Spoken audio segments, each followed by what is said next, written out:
Good day, tubers. We'll do a little tutorial on the Stiga Pro 18. It might be stiga, I pronounce it stiga, I don't know.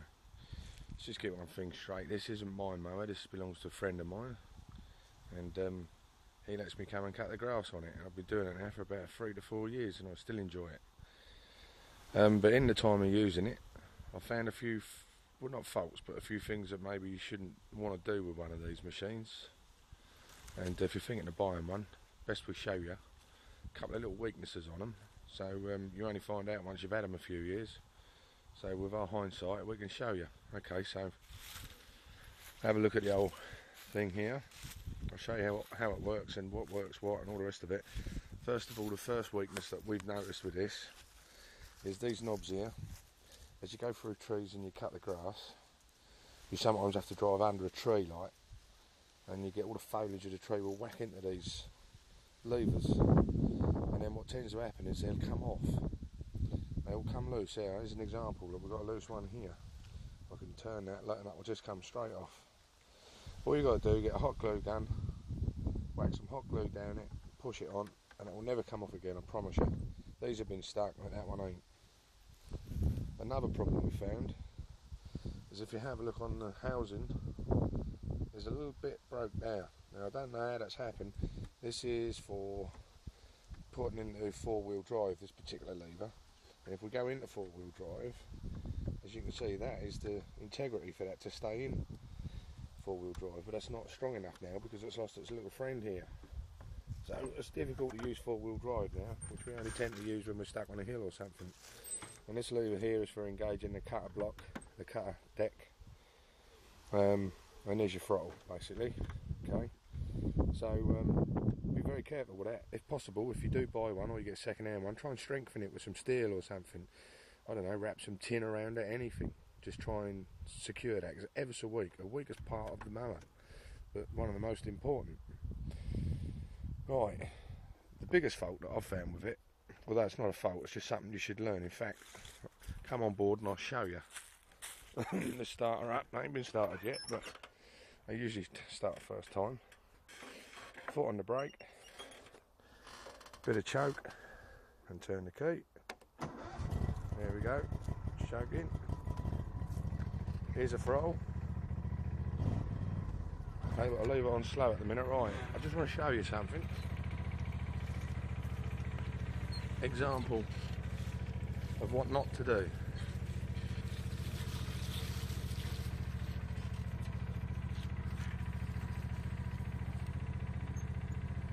Okay.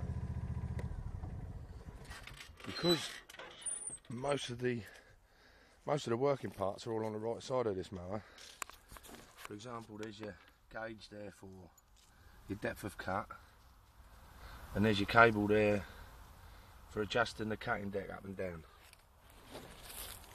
And if you cut with the mower right side in, left as we're looking at it, you can easily bend that bar, which is the lever for the display of height on the grass cutting deck, and you can easily rip the cable out, which allows the cutting deck to go up and down.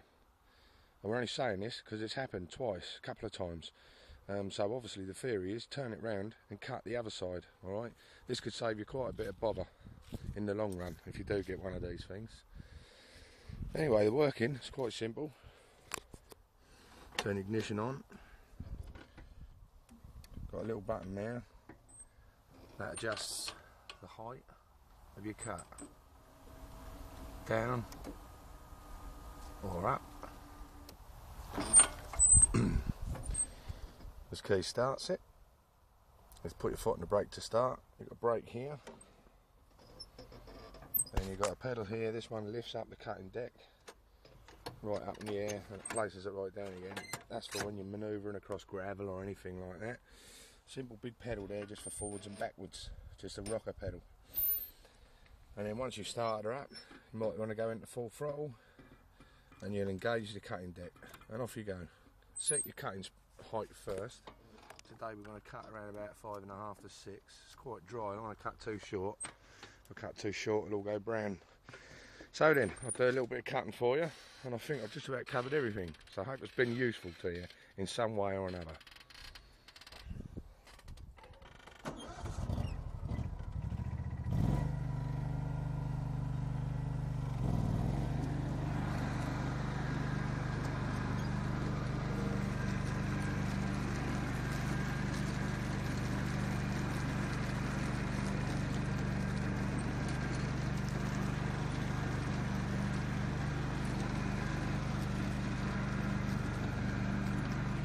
Here's another little thing, you can do real tight turning circles with it.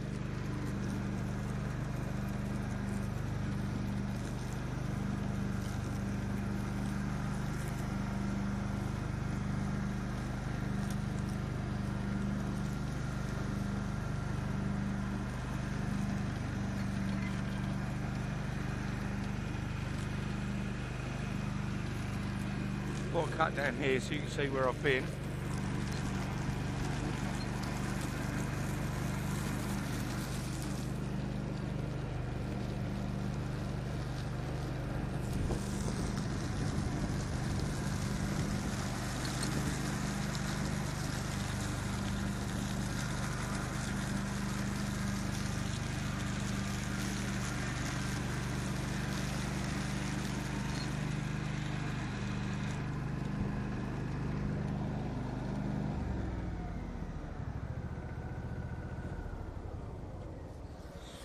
There you go.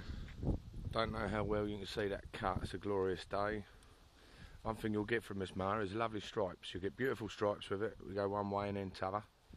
You've got 3 blades in this cutting deck. There's one in the middle, one on the right side there. And what they do is, as they cut the grass, they throw the grass up on top of the blades, and as the grass tries to fall back through the blades, it cuts it again. So it mulches it, so there's no collection whatsoever. And I've got quite a few acres to cut here today, and if I had to collect, it would take fucking ages. This thing will do it in about 4 hours. So there you go, tubers. I hope you enjoyed this video. Should be informative for you. I wish this was my lawnmower, but it ain't. But I do get to drive it, which is sweet. Now fuck off.